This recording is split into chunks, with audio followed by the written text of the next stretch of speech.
Dannemora is a small community way in upstate New York that most people don't know about. I've lived here my whole life, went to school right across the street. I was born and raised here. We've been here about 6 years. My husband grew up here in Lake Titus. On TV, we heard on the news that they broke out of Dannemora.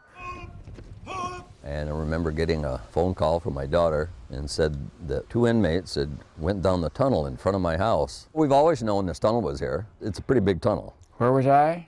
Sleeping. We were home. We were here. We have support all around us.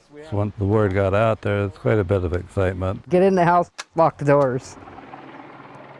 In the beginning, they thought the prisoners might be in this area. Well, it was kind of a crazy time. I remember coming back to the area. You can't go down that street. That's where the inmates got out. I said, I know that, but I said, I live in that little beige house right there. We went up to go to the bank and we couldn't get through. They were lined up with buses, and troopers were all over the place.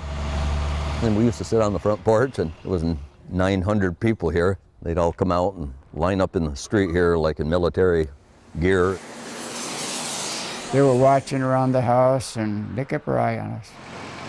They had roadblocks in several places. Just asked you to look in the trunk. You're all set, We just cooperated with whatever they needed. We had plenty of protection, that's for sure. I wasn't too worried about it. We had the nastiest weather, nastiest June I think we've had in 30 years. You'd watch those poor guys come back and they were soaked right down to their socks. Personally, I had a feeling these guys were long gone. They weren't in this area. Come to find out they were up in Mountain View. And then that's when we found out they were here. With the helicopter circling right here. It was scary.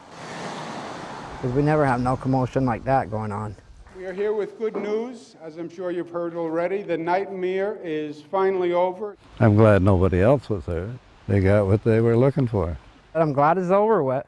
Don't think of it at all. Who knows where Dannemora is if, until this, and that kind of put us on the world map. I can't think of a better place to be. No place like home, I guess I say.